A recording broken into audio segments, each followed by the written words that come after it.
Hi friends, ఎవరైతే vote హక్కు కలిగి ఉన్నారో వాళ్ళు ఓటు వేయాలంటే వాళ్ళు పోలింగ్ స్టేషన్ తెలియాలి, మరియు వాళ్ళ సీరియల్ నెంబర్ అనేది తెలియాలి. ఈ పోలింగ్ స్టేషన్ వెతకడానికి చాలా టైం అయిపోతుంది.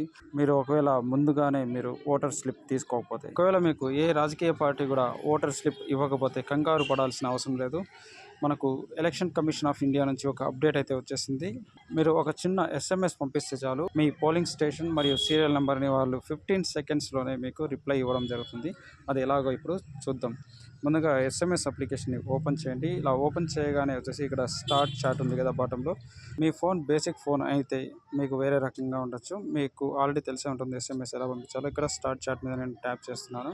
ఇలా ట్యాప్ చేయగానే ఇక్కడ పైన వచ్చేసి కాంటాక్ట్ నెంబర్ అనేది ఎంటర్ చేయాల్సి వస్తుంది. అంటే ఎవరికి పంపించాలి అంటే 1950 అనే నెంబర్కి మనం పంపించాలి. ఇలా ఇక్కడ ఎంటర్ చేయగానే ఇక్కడ సెండ్ టు 1950 అని ఉంది కదా, దాని మీద ట్యాప్ చేయండి.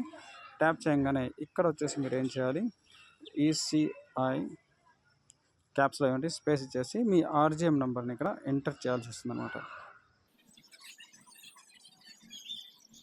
ఇలా RGM నెంబర్ ఇలా టైప్ చేసిన తర్వాత మీరు ఇక్కడ రైట్ సైడ్లో సెండ్ అని ఉంది కదా, దీని మీద ట్యాప్ చేయండి. ఇలా ట్యాప్ చేయగానే ఇలాంటిది ఒక మెసేజ్ వస్తుంది, మీరు ఇక్కడ అలౌ చేయండి. అలౌ చేయగానే ఇక్కడ చూసారా, thank you for contacting ECI అని వచ్చింది. వీళ్ళు వచ్చేసి మీకు వితిన్ 15 సెకండ్స్లోనే మనకు మెసేజ్ కూడా వచ్చేయడం జరిగింది. మీరు కావాల్సింటే ఆ మెసేజ్ని ఓపెన్ చేయొచ్చు. ఇక్కడ చూసారా, నా పేరు, పార్ట్ నెంబర్ మరియు సీరియల్ నెంబర్ అనేది ECI నుంచి వచ్చింది. ECI అంటే election commission of India. Me vote హక్కు ఏ పోలింగ్ స్టేషన్లో ఉందో తెలుసుకోవాలి అనుకుంటే వెంటనే మెసేజ్ చేయండి. Thank you. వీడియో కనుక నచ్చినట్టయితే లైక్ చేయండి, షేర్ చేయండి, సబ్స్క్రైబ్ చేయండి.